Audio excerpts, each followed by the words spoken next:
नमस्कार किसान भाइयों और बहनों, अतुल कृषि में आप सभी का स्वागत है।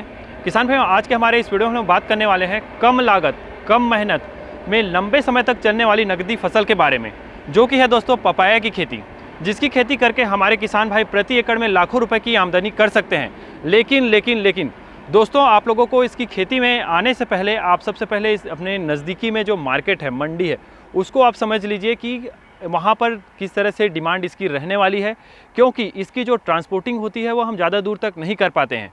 तो इस चीज़ का यदि आप ध्यान रख करके खेती करने वाले हैं, प्लानिंग कर रहे हैं, तो ये वीडियो आप लोगों के लिए काफ़ी बेहतरीन और काफ़ी इन्फॉर्मेटिव होने वाली है। यहाँ पर आप लोगों को हम पपीते के बड़े से फार्म दिखाने वाले हैं, जो कि काफ़ी बेहतरीन है, और साथ ही यहाँ पर आप लोगों को एक फार्म पाउंड भी दिखाएंगे, जो कि आप पीछे देख पा रहे हैं। काफ़ी बेहतरीन सा यहाँ पर फार्म पाउंड है, जो कि सीमेंट टैंक से बना हुआ है। तो इसके बारे में भी हम जान लेंगे कि आखिरकार किसान भाई का क्या कारण रहा इस फार्म पाउंड को बनाने का, और इसका वह किस तरह से फ़ायदा ले पा रहे हैं, उसके बारे में भी बात करेंगे। आज हम पपीते के एक सफल किसान के पास आए हुए हैं, जिन्होंने पपीते की यहाँ पर 22 एकड़ में खेती करके रखी हुई है। तो अभी हम इनसे जानेंगे कि इनकी पपीते की खेती आप देख पा रहे हैं काफ़ी सुंदर है, काफ़ी बेहतरीन देखने को मिल रही है। तो इसके क्या राज है, उसके बारे में हम उनसे जानेंगे। उससे पहले चाहूँगा कि सर, हमारे सामने दर्शक है, हमारे किसान हैं, उनको अपना छोटा सा परिचय देंगे। मेरा नाम श्रवण बिश्नोई है। मैं रहने वाले राजस्थान से हूँ। बाकी मैं 15 सालों से यहीं रहता हूँ, छत्तीसगढ़ में। अपना फार्म अद्वित कृषि फार्म के नाम से फार्म है, अद्वित कृषि फार्म। और अपना ये फार्म जो पपीता लगा है, बाकी मैं 150 एकड़ में खेती करता हूँ। ये जो पपीता लगा है ये 22 एकड़ का है, यहाँ पे है। बाकी 4 जगह और फार्म है। ये जो पपीता लगा है ये बिला में है। और मैं पिछले 5-6 सालों से खेती कर रहा हूँ जी।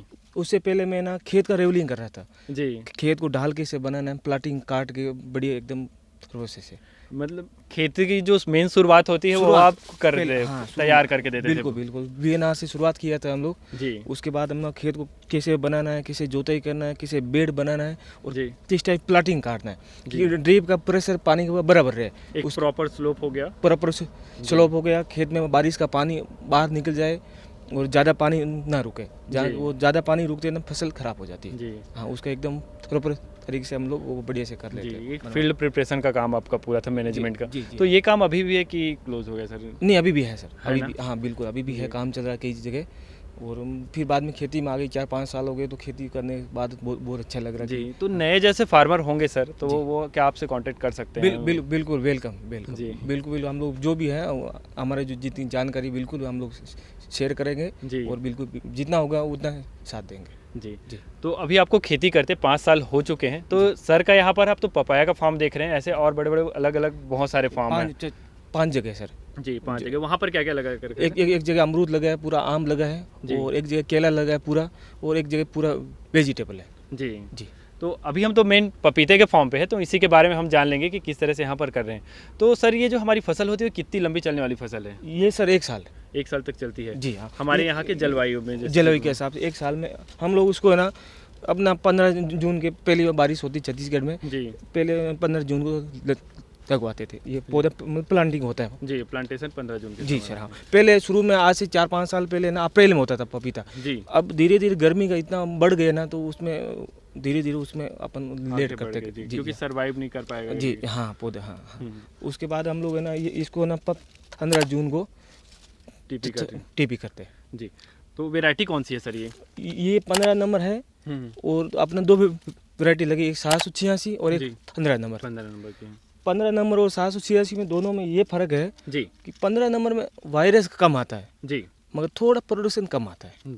786 में वायरस आता है और उसमें प्रोडक्शन बहुत आता है। हाँ, ये है। तो उसमें फल के साइजों में क्या अंतर है सर? फल का साइज उसका गोल रहता है जी, और उसका मतलब एक देखते तो 786 की प्रोडक्शन ज़्यादा आता है और माल भी जल्दी आता है उसका। अच्छा। 15 नंबर थोड़ा लेट आता है, लेकिन वायरस की टॉलरेंस अच्छी होती है। हाँ जी। हाँ, 15 नंबर वायरस नहीं आता। नया किसान के लिए 15 नंबर सही है। सही है जी। जी। जब उनकी प्रैक्टिस हो जाएगी फिर वो उधर जी। हाँ, बाकी मैं ना दोनों लगे हूँ, मेरे को सबसे अच्छा लगा 786। अच्छा जी। प्रोडक्शन के प्रोडक्ट के हिसाब से, क्योंकि आपका अनुभव भी है, आपने हाँ, हम लोग तो संभाल पाते, तो 786 अच्छा लगा। जी। बाकी 15 नंबर भी अच्छा है, नया किसान के लिए तो 15 नंबर ही डालेगा तो अच्छा है। वो ये 15 नंबर आने में थोड़ा लेट आता है, वो थोड़ा सा कम आता है। जी।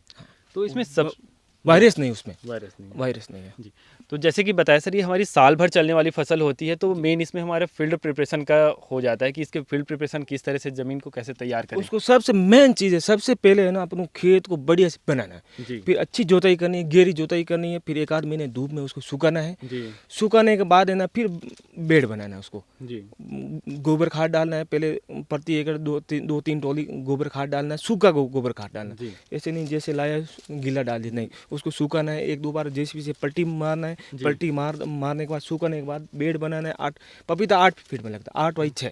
8x6 में लगता है। जी हाँ, मादी दूरी है 8 फीट और प्लांटेशन की दूरी है 6 फीट। 6 फीट है। जी हाँ, उसके बाद में फिर है ना उसको बढ़िया से बेड बना दिया, फिर उसके दोनों 2 ड्रिप लाइन लगती है उसमें, जी बाकी वेजिटेबल 1 पाइप लगती है ड्रिप लाइन, इसमें डबल लगती है। जी, बाकी- डबल लगने का कारण क्या है सर? कारण ये सर अपन सिंगल करेंगे तो 20% का फर्क रहता है प्रोडक्शन में। अच्छा, 20% का प्रोडक्शन में फर्क आया। जी हाँ, मैं एक बार ट्राई किया था, एक लगवाया था सिंगल, फिर सेकंड टाइम डबल लगे तो बिल्कुल उसका अंतर दिखा। जी हाँ, डबल ड्रिप पाइप में वो लगेगा अपना जी 20% का प्रोडक्शन अच्छा रहता है। जी। जी। तो मल्चिंग की बात कर ले, जैसे आपने बताया मल्चिंग क्या रहता है इसमें, मल्चिंग कौन सी मल्चिंग इस्तेमाल करनी चाहिए मल्चिंग साल भर के हिसाब से? साल भर के हिसाब से 25 माइक्रोन का कम से कम लगाना है। जी। हाँ, अर्चन कंपनी का आता है, बढ़िया आता है, हम्म, 25 माइक्रोन सफ़ेद वाइट सफ़ेद वो भी लगवा सकते हो, 22 माइक्रोन का भी लगवा सकते हैं, मगर सबसे अच्छा है 25 माइक्रोन का। जी जी। तो अब जैसे कि आपने बताया इसमें जून में हमारी इसमें टीपी हुई थी, जी। तो नर्सरी आपने बाहर से लेकर के आई थी? जी हाँ, नर्सरी बाहर से लाए थे अपन। जी। चावड़ा प्लांट क्या पड़ा सर एक पर इसमें? ये 2 प्रकार प्लांट आता है, एक तो कोको फीट में आता है, वो 14 रुपये का आता है, एक मिट्टी में आता है, वो 18 रुपये में आता है। जी मेरे हिसाब से मिट्टी वाला ही अच्छा रहता है, कोको फीट वाला। अब तो मिट्टी में अपन लगाते हैं तो सक्सेस थोड़ा कम होता है, मतलब होता है 10% उसमें प्रोडक्शन खराब होता है, जी और मिट्टी वाला सबसे अच्छा, भले 1-2 रुपये एक्स्ट्रा प्रोडक्शन उसका नहीं। सॉरी उसका वो ज़्यादा है रेट उसका, हाँ, मगर उस थोड़ा वो मिट्टी वाला अच्छा रहता है। जी। जी, तो ये प्लांटेशन हो गई, तो इसमें हमारा फर्स्ट जो तोड़ाई होती है, पिकिंग हम तोड़ाई करते कब करते हैं? ये ना फरवरी में चालू हो जाता है सर। फरवरी में इसकी चालू हो जाती है। जी हाँ, और अपना ये अभी है ना टूट गया था, अब 3-4 बार टूट गया, नीचे का माल नीचे टूट से गया, टूटते हुए बीच में ये टूट गया है, ये थोड़ा ही हो गया है, जी 3 बार टूट गया, 3 बार ये टूट तीसरी बार टूट गया। हाँ जी। तो ये अब इसमें प्रोडक्शन के बारे में बात करेंगे, पहले हम इसमें बात करते हैं बेसल डोज जो होता है। जी, तो बेसल डोज इसमें कितने बार देते हैं आप? वैसे डोल हम लोग ना 2 बार देते हैं। 2 बार। तो कितनी मात्रा में क्या क्या देते हैं एक सर बार प्रति एकड़ में? एक बार शुरू में हम लोग ना एक बोरी DAP, जी 1 बोरी लाल पोटास, जी 2 बोरी SSP, 5 किलो जिंक, जी।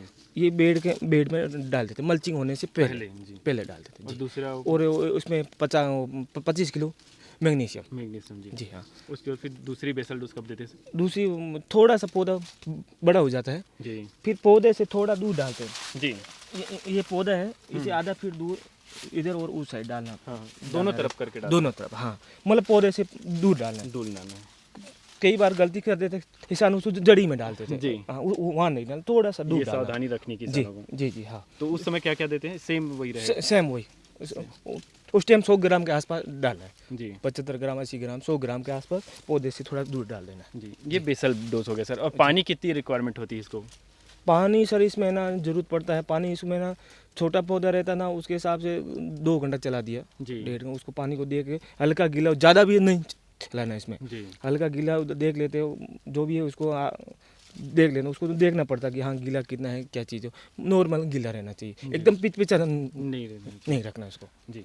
और उसके बाद फिर इसमें ड्रिप से आप कोई NPK वगैरह कब जी चलाते हैं? जी हाँ, कितनी ये मात्रा हम में लोग ना शुरू में क्या करते हैं, 19 12 61 ये देते हैं, जी ये देते 4-5 दिन, 4 दिन।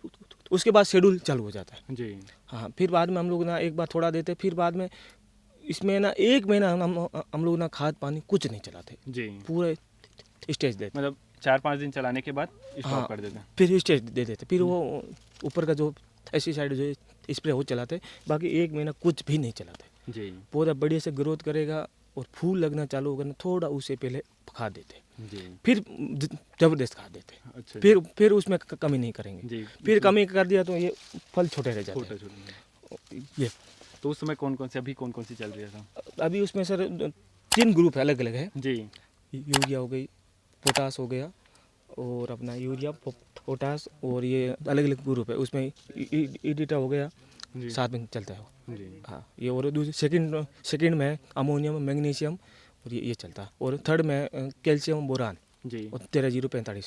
तो ये अलग अलग करके चलता है कि कैसे? नहीं, ये अलग अलग चलता है, हम्म। सप्ताह में 3 ग्रुप बना रहता है। तो तीनों ग्रुप हाँ, अल्टरनेट चलते यूरिया वाला ग्रुप है वो सप्ताह में 3 दिन चला दिया, हैं। जी अमोनियम वाला 2 दिन चला दिया, और कैल्शियम वाला 1 दिन चला दिया। जी उसमें अलग अलग लिखा रहता है, जैसे ही पौधा तो उसके हिसाब से यूरिया थोड़ा कम देना है जी। शुरू में, यूरिया नाइट्रोजन कम देना मतलब। हाँ जी। ठीक है सर। अब आगे हम चलते सर, मेन बीमारियाँ इसमें जो वायरस आती हैं वाइट फ्लाई की वजह से जो फैलती हैं वो सब चीज़ें, तो इसमें स्प्रे वायरस को किस तरह से कंट्रोल करके रखा है आपने, उसके बारे में बताएंगे? 15-15 दिन हम लोग स्प्रे जैसे करते पौधा छोटा है लगाया हमने टीपी किया हाँ, उसके बाद से सर? उसमें शुरू में है ना वो टेढ़ों में डालते हैं जी। पौधा। क्या ना, पौधा लगाते समय ना थोड़ा वो ध्यान देना, मैं भूल गया पहले बताना। जी जी पौधा लगाते समय ना थोड़ा ध्यान देना, पौधे के पास में मिट्टी नहीं लगना चाहिए। जी। जैसे नए प्लाटिन फ्लड्स किया ना, तो उसमें पौधे में मिट्टी नहीं लगना चाहिए। चिपकना नहीं चाहिए हाँ, उसमें एकदम सेफ रखना। वो मिट्टी लग गई तो पौधा वहाँ से गलन चालू हो जाएगा। जी और उसमें रेडोमिल का एक स्प्रे करना है। जी शुरू में वो ड्रेचिंग करना है रेडोमिल का। पौधा मरना वो चालू हो जाता है ना, तो रेडोमिल का ड्रेचिंग कर दिया। ड्रेंचिंग कब कब करते हैं सर? एक कितनी वो शुरू में एक बार एक लगता बार है। बस लगता हाँ, वो एक बार लगता है। है। वो जब प्लांट हम करेंगे उसके कितने दिन बाद? ये ना इसको फैलान करेंगे ना, उसके 2-3 दिन बाद 2-3 बाद। जैसे पौधा आपको लगेगा हाँ कि पौधा कहीं मर रहा है, जी। ये झुलस रहा है, उस टाइम वो ड्रेचिंग कर देते हैं। जी। और बीमारियों की जैसे कि बात करी सर, इसमें कौन कौन से वायरस वगैरह के लिए किस तरह से? इसमें वाइट फ्लाई आती है, जी। माइट से भी आता है, जेंट्स भी आता है, वो सब आता है। तो उसको नियंत्रित कितने दिन के लिए करना है? 15-15 दिन इस पर जी माइट्स भी ज़्यादा आता है इसमें। जी और ये मिलीबग करके भी आता है, जी वो अभी अपने पौधे में नहीं दिख रहा है, जी तो उसका भी ये ध्यान रखना पड़ता है। जी। तो उसका भी ध्यान, तो उसके लिए आप कोई ऐसे फार्मूला होंगे जिसका प्रॉपर इस्तेमाल करेंगे तो किसान अच्छे? 15-15 दिन में वो जो शेड्यूल अपन दवाई मारते रहते हैं। जी हाँ, ठीक है सर।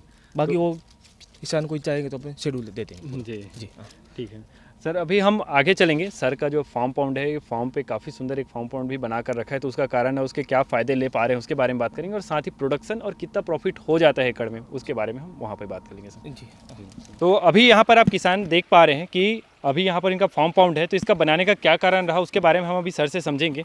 तो सर सबसे पहले बताएंगे इसकी साइज़ क्या है, उसको बता देंगे।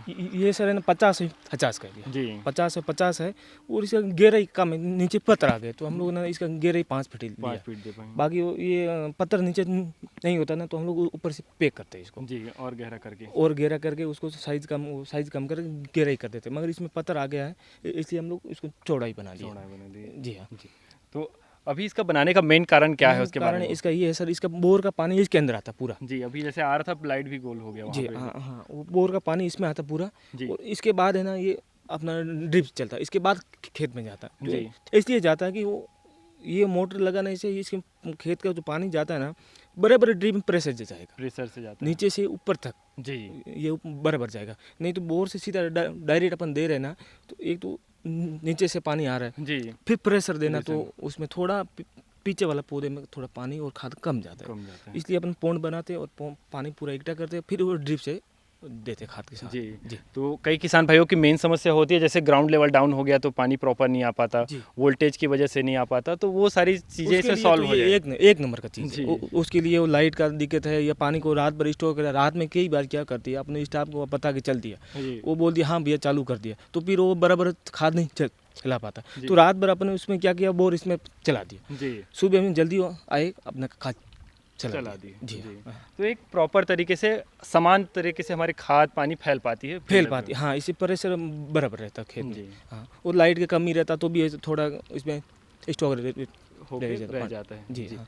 तो अभी जैसे कि ये ड्रिप देख पा रहे हैं सर, इसमें आपने सेंड फिल्टर का इस्तेमाल किया हुआ है, तो यहीं से हमारी खाद पानी जाती है। ये ना यहाँ से अपना क्या होता है, ये पानी है ना इसमें जाता है, फिल्टर होके फिर बाद में वेंचुरी के पास जाता है। अच्छा, वेंचुरी आपने अंदर में रखा हुआ है। अंदर में रखा, वो वेंचुरी में जाता है, वहाँ से वेंचुरी से खाद पानी साथ में जाता साथ में जाता है। हाँ, ये फिल्टर होके पानी वहाँ जाता है। है। जी जी। तो अभी सर का वेंचुरी सिस्टम भी हम देख लेंगे किस तरह से उन्होंने रखा हुआ है। तो अभी यहाँ पर सर का हम वेंचुरी सिस्टम देख पा रहे हैं, जहाँ से खाद दवाई जो यहाँ पर जाती है, तो इसको अलग रखने का कारण क्या था सर कि हमको नहीं, सेफ रखना था सर? ये धूप के लिए ना, थोड़ा धूप में खराब नहीं हो। जी। पहले ये बना था, इतना ही रूम बना, तो अब अपन अंदर से शिफ्ट करवा दिए। जी अंदर में पहले शुरू से ये बना दिए, फिर बाद में वो ऊपर बना दिए। जी। तो ये काफ़ी अच्छा है, क्योंकि यहाँ पर हमारे खाद सारी खाद चीजें भी अंदर पास में है, नहीं तो लेबर वहाँ से उठा के ले जाओ, दूर लेके जाओ, खाद भी पास में रह गया स्टोर पर, ये धूप में भी खराब नहीं होता है। जी तो इस चीज़ यहाँ रख दिया और यहीं से अपने चला दिया। जी यहाँ से वो पौंड से यहाँ पानी आता है और ये है ना, ये खाद अपन क्या करें इसके अंदर डालते हैं। जी फिर ये वेंचुरी है ना, ये वेंचुरी है, जी ये वेंचुरी है ना,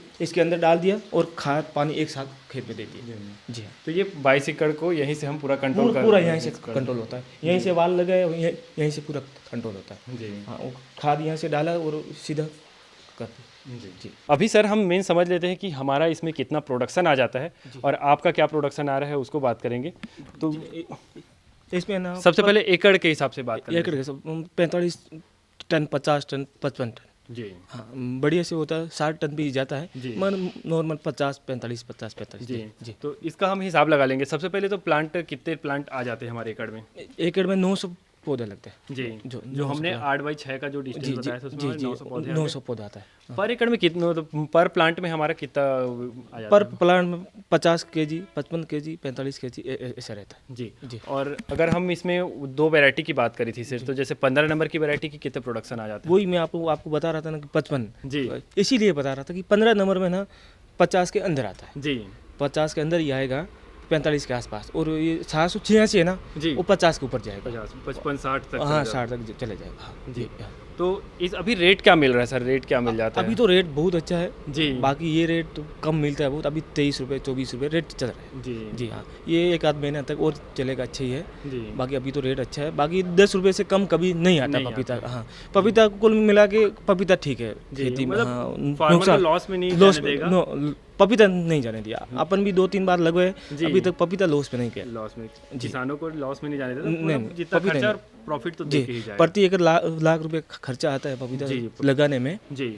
और फिर 2-2.5-3 लाख रुपए आ जाता है। जी जी। जैसे 50 रुपए के रेट में ही अगर अपन जोड़े तो 50 रुपये रेट नहीं जाता है। नहीं सॉरी 50 टन जैसे हम हाँ। वहाँ तो फिर 20 रुपए में भी जोड़े तो हाँ, वो तो 10 लाख रुपए हो रहा है हाँ सर। नहीं तो फिर हम बाद में ना, एक अभी रेट ज़्यादा है, अच्छा है। फिर बाद में धीरे धीरे धीरे आएगा। डाउन हो तो जाता अगर 10-12 रुपए भी लेकर के एवरेज 12-15 रुपए। है। हाँ हाँ, बस हाँ, मतलब 15-16 रुपये एवरेज बैठ जाता है। जी कभी कभार रेट डाउन हो जाती था, 12-13 तो बैठती जी जी हाँ, ये तो 5 से 6 लाख रुपए तो जी जी जी एक आ ही 4-5 लाख 5 लाख रुपए मान लेते हैं, तो खर्च हमारा 1 लाख। खर्चा 1 लाख रुपए ना, ये खाद दवाई स्प्रे जो लेबर कॉस्टिंग, वो मतलब पौधा प्रोडक्शन चालू होगा ना, तो तब तक 1 लाख रुपए आता है। जी। और प्लांट का खर्चा हमारा क्या आ गया सर? जैसे 900 पौधे का अपन 1000 पौधे का भी मान लिए तो हाँ, ये पौधा 18 रुपये में पौधा आता है एक। 18 रुपए का। हाँ तो सर उसमें तो हमारा कितना 1 लाख हो गया क्या? नहीं, उसमें 18,000 रुपए। हाँ, प्रति एकड़ 18,000 रुपये। हाँ, फिर अपना 25,000 एकड़ के आसपास वो मल्चिंग लगता मल्चिंग का लग गया। है जी। फिर बाद में वो खाद खाद तो उस तरह से 1 से 1.5 लाख रुपए अपन खर्च माने जी जी हाँ, तो 5 लाख रुपए का लास्ट तक बेच 1.5 लाख कर रुपये मतलब एकदम पूरा निकलेगा। निकलेगा नए तब तक- फार्मर के लिए बता दिए। हाँ, जैसे तब आपके तक- अनुभव होते जाएंगे खर्च कम होते चले जी जी जाएंगे जी हमारे। हाँ हाँ जी जी तो इस तरह से आराम से इसमें 4 से 5 लाख रुपए हमारे किसान के बच जाते हैं। जी जी जी सर। तो काफ़ी अच्छी खेती लगी सर। जी। अब इसके हम मार्केट को समझ लेते हैं सर। मार्केट किस तरह से रहता है और किस तरह से हमारे किसानों को आप गाइड करना चाहेंगे मार्केट को लेकर के? ये इसका सर है ना, कम से कम आप अपन को ना 7-8 एकड़ लगाना पड़ेगा। जी 8 एकड़ से कम लगाएंगे तो फिर वो गाड़ी का लोड नहीं होगा, लोड नहीं होगा तो रेट नहीं मिलेगा। जी लोकल में बेचना थोड़ा तकलीफ हो जाएगा। 8 एकड़ में कम से कम लगाए। जी हाँ, 8 एकड़ से अपना क्या ना, जिस टाइम थोड़ा ही चालू होगा ना, हाँ तो 2 टन माल, 2 टन की गाड़ी लोड हो जाएगा। मतलब गाड़ी यहाँ पे आए और लोड होकर के लोड यहीं से- होके जाए, यहीं से जाए अपना। जी। हाँ, उससे कम नहीं भेजे, कम से कम एक पिकअप आवे 2 टन माल लेके जाए। 8 एकड़ अपना लगाएंगे तो प्रति 1 दिन छोड़ के 2 दिन छोड़ के अब 2 टन माल लोड हो जाएगा। तो सप्लाई हमको अच्छी होनी चाहिए। हाँ, सप्लाई लोडिंग होना चाहिए अपना। जी। और वैरायटी के जैसे डिमांड होती है सर, तो यहाँ पर कौन सी वैरायटी की अच्छी डिमांड देखने को मिल रही है? वो वेराइटी हुई है, ये जो अपन लगा रहे हैं वही ऑल ओवर इंडिया में चलती है। ऑल ओवर इंडिया जी। हाँ, हाँ। और मार्केट को बेहतर समझने के लिए क्या देख सकते हैं सर हम? मार्केटिंग समझने की वो लोडिंग वाला ही वही रखना पड़ेगा। मतलब कम से कम 10 एकड़ में लगाओ, 7-8 एकड़, कम से कम 8 एकड़। 8 एकड़ में लगाएं। जी हाँ। जी फिर वो बाकी वो लेने वाले दिल्ली से आते हुए व्यापारी, जी वो अपना जबरदस्ती वो ले आ जाते हैं। जी हाँ, ठीक। लोडिंग हो, उसके लिए लोडिंग होना चाहिए, लोडिंग होना चाहिए तब जाकर के तब जाके सही हाँ रहेगा। सही रहेगा। हाँ जी। तो ये काफ़ी अच्छी बात है सर आपने जो बताई थी। तो वीडियो के अंत में हम जानना चाहेंगे सर कि हमारे जो नए किसान हैं या फिर जो पपाया की फार्मिंग को लेकर के इंटरेस्टेड है तो उनके लिए क्या कहना चाहेंगे आप? बिल्कुल उसको वेलकम है, बिल्कुल वो करिए, जो अपना सपोर्ट रहेगा अपन करेंगे। मगर मैं उसको बोलूँगा कि खेत को जब अपन जो भी खेती करोगे तो पहले खेत को बढ़िया से बनाए जी, क्योंकि वो पानी को सहता नहीं है, ज़्यादा पानी नहीं सहेगा पपीता के लिए ना पानी, बारिश का पानी नहीं भरना चाहिए। जी, तो जहाँ drainage system अच्छा होना हाँ बिल्कुल अच्छा होना चाहिए। खेत को बढ़िया प्रॉपर से उसको लेवलिंग करवाना है, स्लोप देना है, ढाल बनाना है, फिर बाद में निकासी उसको अच्छा देना है। ये सबसे मेन चीज़ है। जी अपन सीधा खेत में लगा दिया तो कुछ नहीं होने वाला, बिल्कुल नहीं होगा। पानी भर गया ना वहाँ पे कुछ नहीं होगा, वहाँ पे किसान वहीं पे मार खाता है जाके। जी, पौधे का खर्च हो गया, mulching पेड़ का पौधा पूरा वो खर्च सब बैठ चीज़ जाएगा। कर लेगा, मगर वो ध्यान नहीं देगा कि मैं शुरू में ही क्या चीज़ की जी। कोई भी नींव मजबूत होना चाहिए उसका बस। हाँ ये चीज़ है, उसको खेत को पर बढ़िया से रेवलिंग करवा के एकदम बढ़िया से करवाना है वो। जी हाँ फिर बाद में उसको बेड बढ़िया बना के वो करना है। जी, बाकी वो कर लिया ना सब तो फिर आगे तो सब अच्छा ही होगा। हाँ जी हाँ जी ठीक है, धन्यवाद सर, काफ़ी अच्छे तरीके से हमारे किसान भाइयों को जानकारी दी, मुझे भी जानकारी दी, धन्यवाद जी। थैंक यू जी हाँ। जो पिंक ताहिवान जो होता है 786 वो वैरायटी काफ़ी अच्छी मानी जाती है। ऑस्ट्रेलियन आइसबेरी काफ़ी अच्छी वैरायटी मानी जाती है। वीएनआर सीड्स की एक वैरायटी आती है अमीना, वो अच्छी वैरायटी मानी जाती है। और साथ ही 15 नंबर करके एक वैरायटी आती है वो अच्छी मानी जाती है। और साथ ही ब्लूबेरी एक वैरायटी आती है और बेबी करके एक वैरायटी आती है, वो वैरायटी जो है काफ़ी अच्छी मानी जाती है। तो ये कुछ चुनिंदा वैरायटी जिसका चयन करके आप खेती करेंगे तो आपको अच्छा प्रॉफिट देखने को मिल जाएगा।